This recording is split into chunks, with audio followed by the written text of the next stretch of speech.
그와 온 집안이 하나님을 믿음으로 크게 기뻐하니라. 아멘. 다음 주 주일 2부 예배 후에는 우리 수험생들을 위해서 안수기도를 하는 시간을 갖도록 하겠습니다.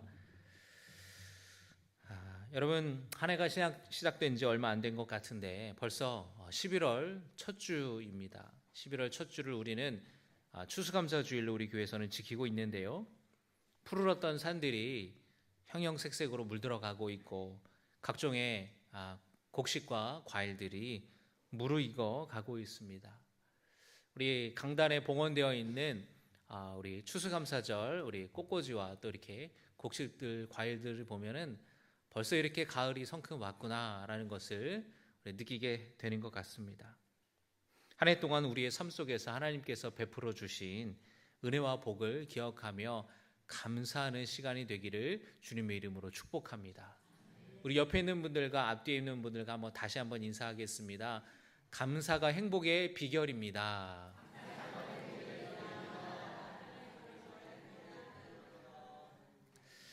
행복은 감정이고 느끼는 것인데요.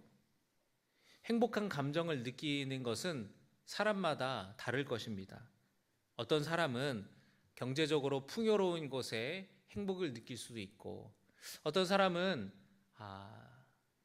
아주 향기로운 향이 좋은 커피를 이렇게 비 오는 날 비가 투투투투 벌써 누가 벌써 감수성이 있으신 분들은 막 이러시잖아요. 커피 한 잔 하는 거, 또 어떤 사람은 길을 가다 떨어진 낙엽을 밟는 것, 참 행복함을 우리는 느끼게 됩니다. 어떤 사람은 자식이 크는 것, 아이가 첫 발걸음을 아장아장 걸음을 떼고 엄마 젖을 먹고 또 그런 사소한 것에도 행복을 느끼는 사람들이 있습니다. 또 가족이나 친구나 주변 사람들과 우리 만나서 수다 떨고 맛있는 걸 먹을 때 행복을 느끼기도 하고요. 행복의 조건에는 여러 가지가 있겠지만 그런 외부적인 것뿐만 아니라 우리 마음의 내면에서 올라오는 것이 더 중요하다고 생각이 되는데요. 그것은 바로 감사입니다. 우리 내면에서 올라오는 감사가 행복의 비결입니다. 감사는 뭐냐? 내 삶에 만족하는 거예요. 그리고 내 삶에서 만족감을 느끼며 감사하려면 아주 중요한 것이 있는데, 나와 다른 사람을 비교하지 말아야 합니다. 비교하는 순간 내가 만족하며 감사했던 것이 순식간에 사라져 버려요. 저는 몇 년 전부터 이렇게 페이스북이나 인스타그램과 같은 SNS를 잘 하지 않습니다. 두 가지 이유인데, 하나는 뭐냐면 너무나 많은 사람들이 자기 생각이 옳다며 그 안에서 막 싸우고 자기 주장하는 거가 저는 그걸 보기 힘들더라고요. 또 하나는 뭐냐면은 어떤 사람들을 보면은 막 여기 가서 난 여기를 갔네, 난 이거를 샀네, 이거를 먹었네, 그러면서 이렇게 아주 자랑하듯이 이렇게 올리는 거를 보면서 그것들이 저에게 너 이런 거 없지? 너 부럽지? 이렇게 말하는 것 같은 거예요. 그래서 내가 가지고 있고 내가 누리고 있는 것들을 초라하게 보게 이렇게 되게 만들더라고요. 내가 비교하는 것이 아니라 비교당하는 그런 느낌을 받으면서 저는 이렇게 그런 SNS나 이런 거를 좀 잘 보지 않는 것 같아요. 유엔에서 23년도 세계 행복 지수 보고서를 발표했는데 1위가 핀란드고 2위가 덴마크고 3위가 아이슬란드입니다.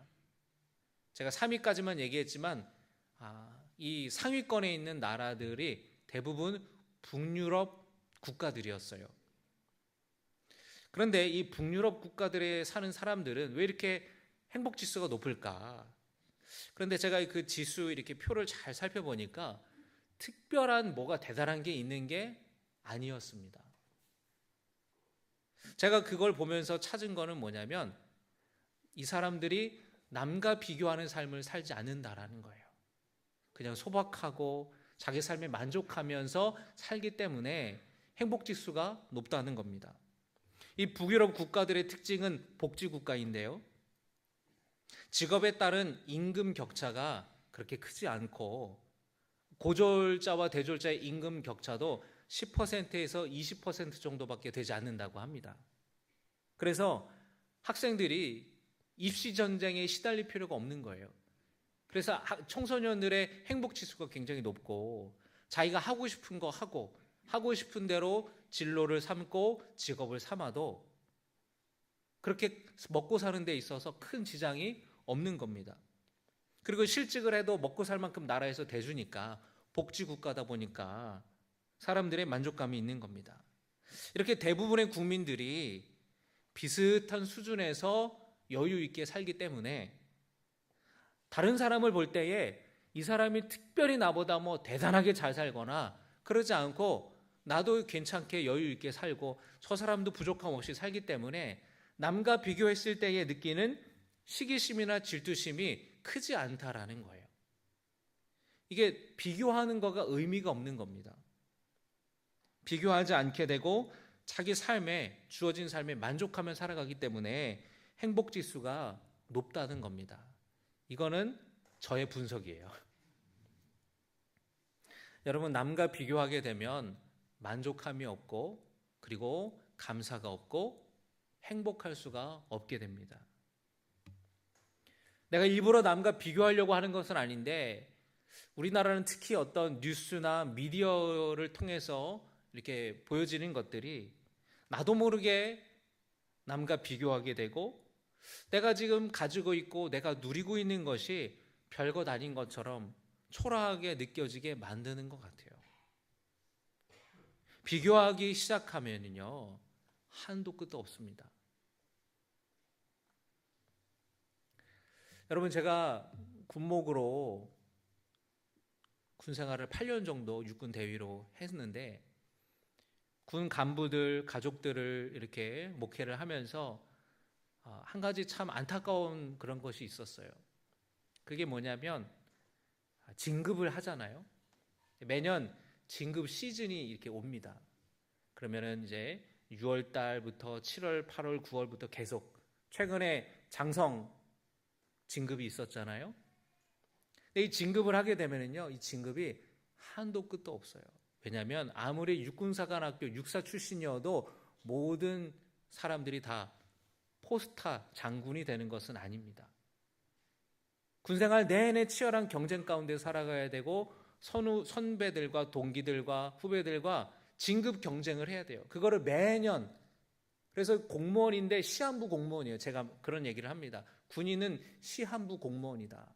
진급이 안 되면 언제든지 옷 벗고 전역을 해야 되는 거예요. 그런데 소령에서 중령이 딱 됐어요. 소령 중령이 제일 힘듭니다. 왜냐하면 소령이 45세까지거든요. 45세에 전역을 하면 애들이 이제 막 고3, 막 대학생이에요. 그럼 이제 45세에 군생활 하다가 제2야 직장을 갖기도 힘들어요. 중령은 53세거든요. 근데 이 소령에서 진급을 가지고 막 열심히 기도해서 됐습니다. 그런데 1년, 2년이 지나면 또 진급을 해야 되는 거예요. 그 다음에는 대령. 그게 끝이냐? 끝이 아니에요. 그 다음에 원스타, 투스타, 쓰리스타, 포스타. 그런데 안 되면 너무너무 절망하고 돼도 또 그 다음에 진급이 있으니까 이 끝도 없는 경쟁을 하게 되는 거예요.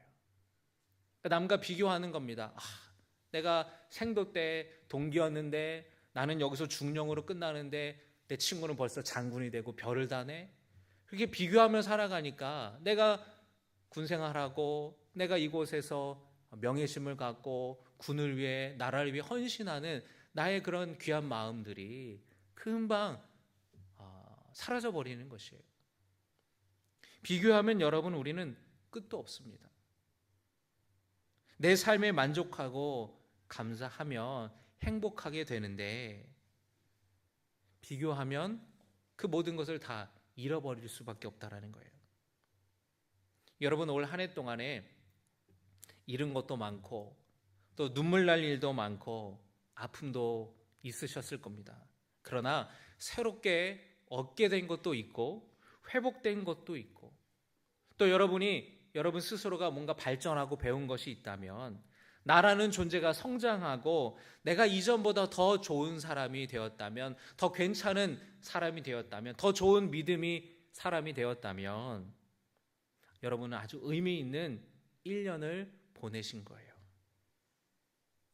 우리가 또 감사할 수 있는 또 다른 이유는 이미 가지고 있고 누리고 있는 것이 너무나 크다라는 것입니다. 우리가 누리고 있는 복된 것이 있다라는 것이에요. 그것은 바로 내가 예수님이라는 분을 만났고 그분을 내 삶의 주인으로 모시며 살아가고 그분으로 인하여 내가 죄사함 받고 하나님의 자녀로 구원받았다라는 사실입니다. 할렐루야. 내가 예수님을 믿고 구원받은 자녀가 된 것이 감사한 일이에요. 왜냐하면 우리는 죽을 수밖에 없는 죄인이기 때문입니다. 죄인인 우리를 하나님께서 자녀 삼아 주셨으니 얼마나 감사한 일입니까? 그 일을 생각하면 감사하고 기쁠 수밖에 없어요. 나를 사랑하시는 주님과 동행하니 어떻게 행복하지 않을 수가 있겠습니까? 높은 산이 거친 들이 조막이나 궁궐이나 내 주 예수 모신 곳이 그 어디나 하늘나라. 여러분, 우리는 하늘나라를 죽어서 가야 하는 곳으로만 생각하지만 사실은 그렇지 않아요. 우리가 이 땅에 살면서 내 삶이 때로는 이리 치이고 저리 치이고 어려움이 있을지라도 주님과 동행하면 우리는 하늘나라를 경험하며 살아가는 것이에요. 마트에 여러분 시식 코너에서 조그만 시식을 먹고 나면은 예상이 되잖아요. 아, 이걸 먹으면 이렇게 맛있게 저녁 식사를 할 수 있겠구나.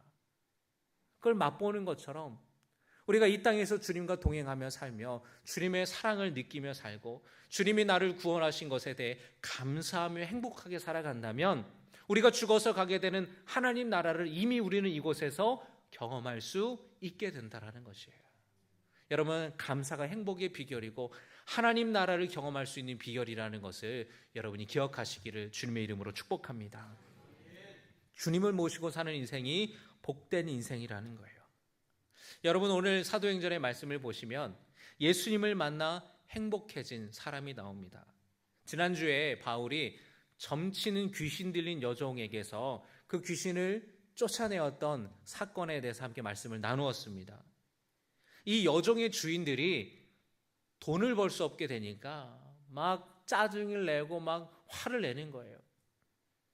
그래서 이 바울과 실라를 광장으로 끌고 갔습니다. 이 광장이라고 하는 것은, 그리스에서 광장이라고 하는 것은 아고라라고 하는데, 이 아고라는 재판이 열리기도 하고 시장이 들어서기도 하고 집회도 많이 열리고, 이 그리스는 민주주의가 오래전부터 민주주의가 형성되어 있지 않습니까? 그래서 시민들이 나와서 함께 자기 발언도 하고 또 관공서도 있어서 사람들이 많이 몰리는 곳이었는데, 이 아고라 광장으로 바울과 실라를 끌고 가서 공개적으로 거짓으로 고소 고발을 하는 거예요. 뭐라고 이야기하느냐?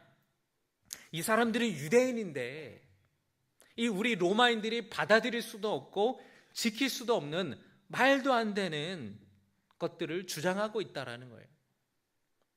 로마 세계를 혼란하게 하고 로마 질서를 망가뜨리고 있다라고 공개적으로 고소고발을 했습니다. 여러분, 이 빌립보라는 도시는 로마인으로의 자부심이 굉장히 강한 도시라고 말씀을 드렸죠. 자부심을 가지고 로마 문화, 로마의 어떤 세계관, 이 로마의 질서들을 망가뜨리고 있다라고 얘기를 하니까 사람들이 그거 참 나쁜 사람이네, 그 사람 옥에 가둬가야겠네, 거기 모인 시민들이 같이 막 웅성웅성거리면서 그 사람들을 붙잡아 두시오, 로마 집정관에게 고발을 하는 거예요. 이 로마 행정관이 즉시로 이 바울과 실라의 옷을 벗기고 매로 치라고 명령을 내렸습니다. 바울이 자기를 변호할 어떤 기회도 얻지 못했습니다. 바울이 로마 시민권자입니다. 바울은 나면서부터 로마 시민이었는데 로마 시민을 재판 없이 때리거나 구금하면 굉장히 큰 문제가 될 수가 있습니다. 그런데 로마 시민권을 가지고 있었던 바울이 자기가 로마 시민자인 것을 밝힐 틈도 없이 이 일이 벌어진 거예요. 이 모든 것이 다 불법적인 폭력이었습니다. 그렇게 훔신 두들겨 맞고 감옥에 바울과 실라가 던져졌습니다. 이때를 바울이 회상하면서 이런 이야기를 합니다. 데살로니가전서 2장 2절에서 바울이 이렇게 말합니다. 2절에 한번 말씀 같이 한번 읽을까요? 너희가 아는 바와 같이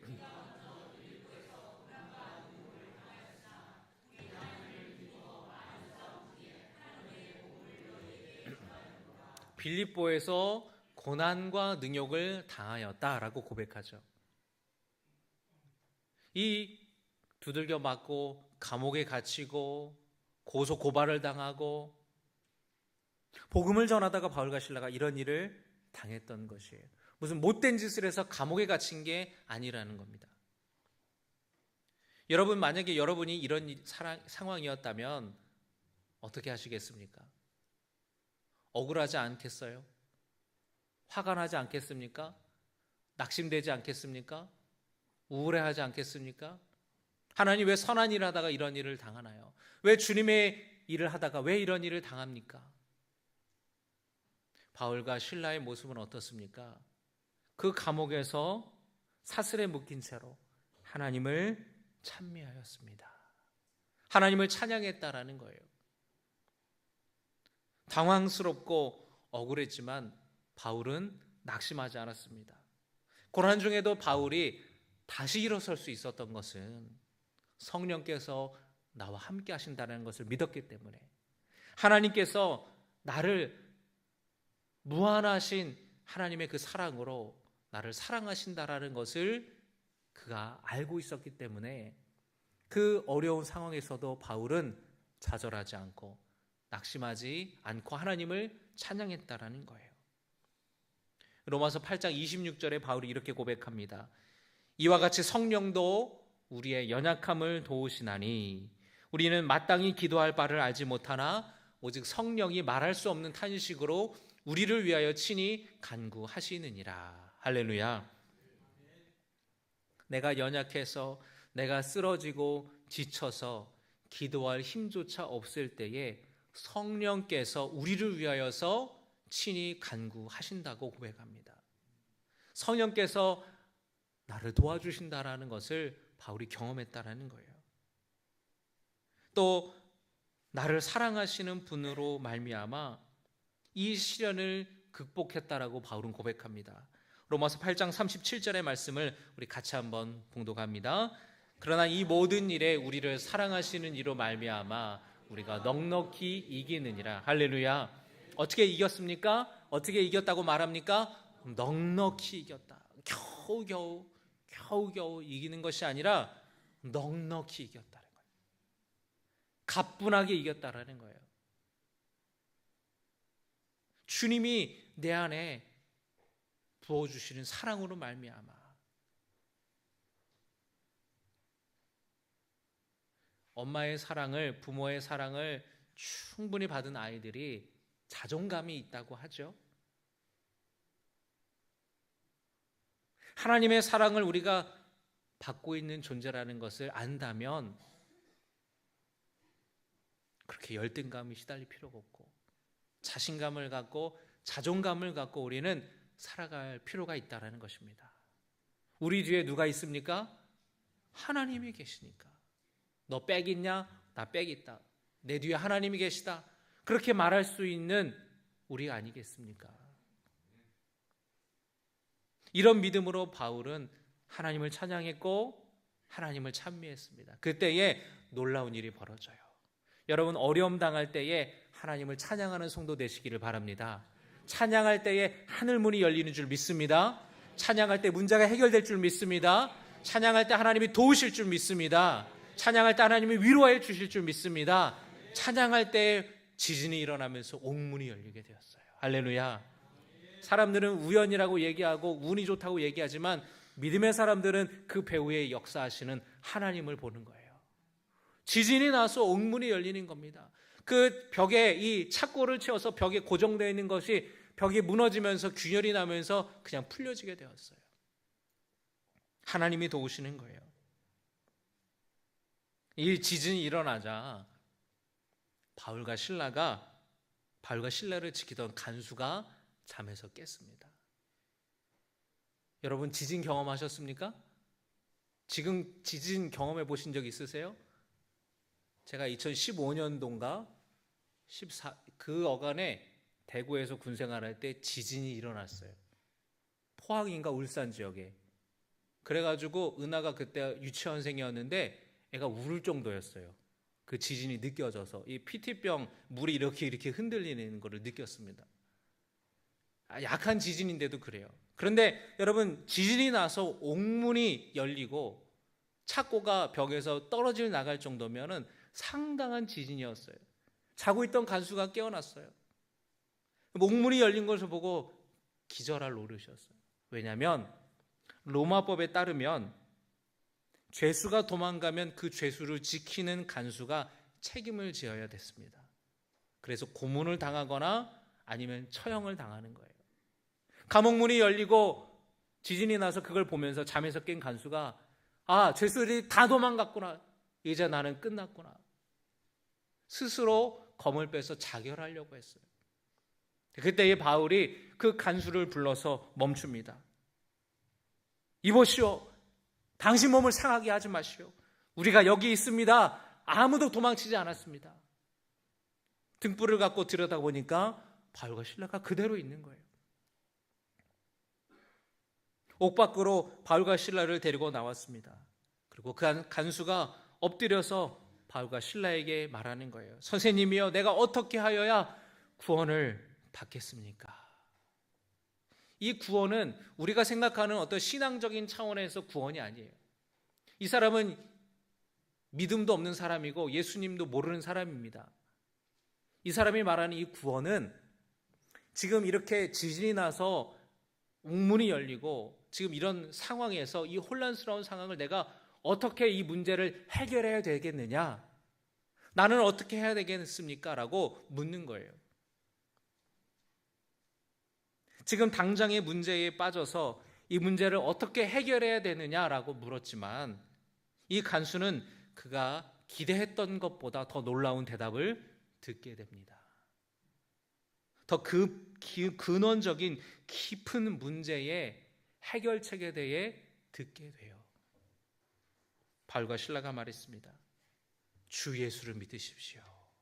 그리하면 당신과 당신의 모든 가정이 구원을 받게 될 것입니다. 우리가 살아가는 이 세상은 참 혼란스러워요. 선과 악이 공존하고, 아니 이 선과 악이 아주 모호해요. 여전히 기근과 전쟁이 그치질 않습니다. 뿐만 아니라 우리는 한 개인으로 살아가면서 많은 위기와 고난을 당합니다. 여러분, 그 모든 혼란과 위기에서 빠져나올 수 있는 근본적인 해결책은 바로 예수님이심을 믿으시기 바랍니다. 예수님이 나의 주님이심을 믿고 받아들이는 사람은 구원을 얻습니다. 구원은 하나님의 선물이에요. 한번 따라 하시겠습니다. 구원은 하나님의 선물이다. 여러분의 집에 택배가 왔어요. 하나님의 선물이 여러분에게 전해진 겁니다. 기쁨으로 받으시겠습니까? 아니면은 반송하시겠습니까? 생각지도 못한 선물이 우리 집에 배달이 된 거예요. 제가 한 10년 전에 즐겨 듣는 라디오 방송에 사연을 보낸 적이 있었는데 사연이 된 거예요. 그때 제가 축구하다가 발목 인대가 끊어져가지고 수술을 받았는데 그때가 이 추석쯤이 명절이었어요. 그래서 남들은 다 고향에 가는데 부모님도 못 찾아뵙고 저는 이 병원에 있다고 그 사연을 올렸는데 그 사연을 이제 2시 탈출 컬투쇼에서 읽어줬어요. 그런데 읽어주면서 한 2주 뒤인가 우편물이 왔는데 뭐지 했더니 SBS에서 와서 10만 원짜리 백화점 상품권이 온 거예요. 이 사연에 됐다고. 제가 체육대회 때 TV는 안 됐어도 근데 여러분 그걸 받았을 때에 뜻밖의 선물이지 않습니까? 어떻게 했을까요? 잘 썼죠. 이거 필요 없어. 이거 반품할래요? 반송할래요? 그런 사람이 누가 있겠습니까? 여러분 구원은 그런 하나님의 선물이에요. 여러분 하나님께서 여러분의 집 앞에 놀라운 구원이라는 선물을 주셨습니다. 그럼 여러분 우리가 할 것은 뭐예요? 기쁨으로 받고 뜯어보고 누리면 되는 거예요. 이거 뭐야? 난 이런 거 필요 없어요. 반품하고 반송하고 거부하고 그런 사람은 어리석은 사람입니다. 여러분에게 이미 하나님의 구원의 은혜가 이미 주어져 있다라는 것 여러분 믿으시고 감사하고 또 행복을 누리는 성도 되시기를 주님의 이름으로 축복합니다. 바울이 간수에게 이 복음을 전해 주었어요. 예수님을 당신의 주님으로 믿으십시오. 그러면 구원을 얻을 것입니다. 이 간수는 예수님이라는 사람을 처음 들어봤어요. 이 사람은 어쩌면 제우스를 또는 아폴론을 또는 헤르메스를 또는 로마 황제를 자기 주님으로 모시고 살았을 수도 있습니다. 그런데 지금 바울이 예수님이라는 분을 소개하는 거예요. 그러면서 예수님이라는 분을 이 간수와 간수의 가족 모두에게 전했습니다.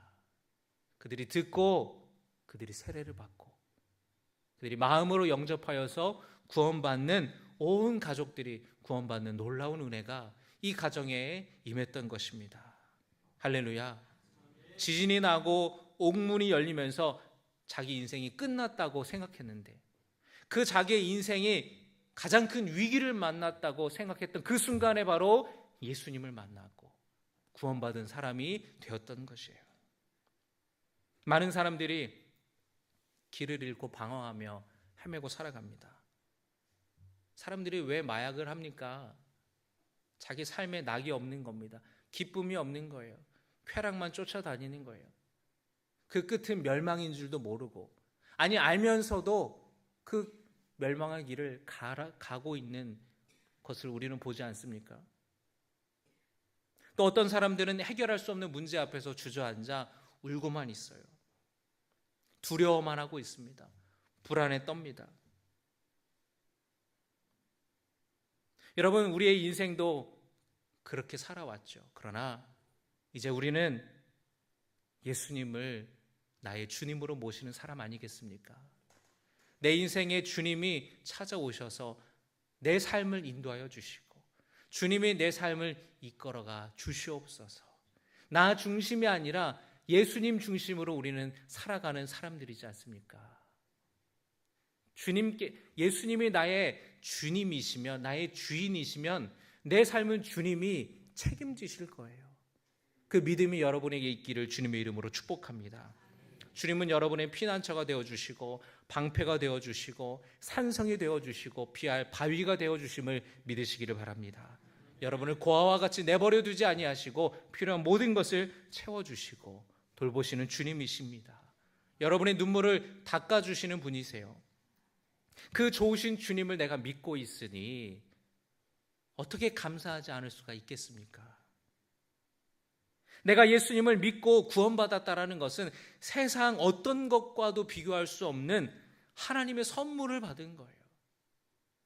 하나님의 자녀로 살아가는 것이 행복인 것입니다.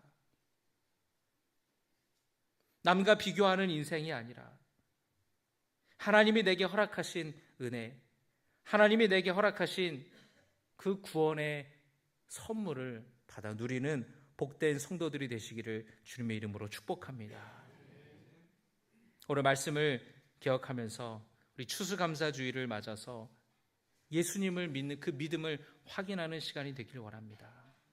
하나님의 자녀로 살아가는 것이 행복이에요. 성도님들을 만나다 보면은 어느 성도님들은 그렇게 이야기를 하시는 분들이 있습니다. 목사님, 저는 좀 믿음이 별로 없는 것 같아요. 저는 그렇게 막 누구처럼 막 서서 손 들고 기도하고 찬양하고 저는 그런 정도는 아닌 것 같아요. 근데 그런 분들을 이렇게 쭉 공통점을 살펴보면은 머리형인 분들이 많으세요. 굉장히 이성적이고 논리적이고 합리적이고 머리형인 사람들이 많습니다. 그런 분들이 볼 때에 이 가슴형인 사람들, 굉장히 이제 이 감수성이 있는 사람들, 좀 이렇게 뭔가 감정적인 분들을 보면은 막 눈물 흘리면서 기도하고 막 통성으로 기도하고 막 서서 쓰는 것도 힘든데 서서 손까지 들고, 그런 분들을 보면은 참 저분들은 믿음이 좋다. 나는 저렇게는 못하는데, 나는 그렇게는 안 되는데, 그러면서 자기의 믿음을 좀 되게 이렇게 열등한 것으로 평가하는 분들이 있으세요. 그런데 여러분, 그렇지 않습니다.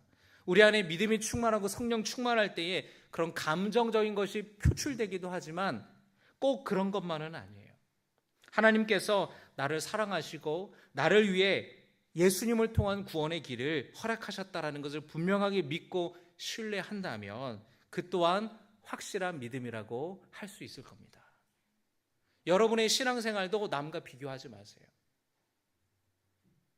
우리 체육대회 할 때 보니까 어떤 분들은 열심히 참여하고 막 활동하시는 분도 있는데, 어떤 분들은 가자고 하자고 같이 하자고 해도 그냥 관중석에 딱 앉아있는 분들이 있으세요. 재미가 있나? 근데 이제 물어보면은 재밌었대요. 내가 막 하고 그러진 않았어도 허허, 이게 최고의 표현이에요. 그게 재밌었대요. 그럴 수 있겠구나. 어떤 사람은 막 활동하고 막 깔깔대고 막 춤도 추고, 그게 행복이라고 재밌다고 생각하는데, 즐긴다고 생각하는데, 어떤 분들은 그냥 그 안에서 바라보기만 해도 충분한 사람이 있는 거예요. 신앙생활도 그렇습니다. 내가 이성적이고 또 내가 이렇게 합리적으로 생각하고 좀 내가 이렇게 뭔가 차가운 이성이 있는 머리형이라고 해도 다른 사람과 비교하면서 내가 믿음 없다고 생각할 필요가 전혀 없다라는 겁니다. 내 안에 확신만 있다면, 내 안에 하나님을 신뢰하는 믿음만 있다면 그것으로 주님은 기억하시고 은혜에 허락하실 줄로 믿습니다. 우리에게 구원 허락하신 하나님의 은혜에 감사하는 시간이 되기를 원합니다. 주님과 동행하는 행복한 성도 되시기를 주님의 이름으로 축복합니다. 오늘 이 시간 주신 말씀을 기억하며 함께 찬양하겠습니다.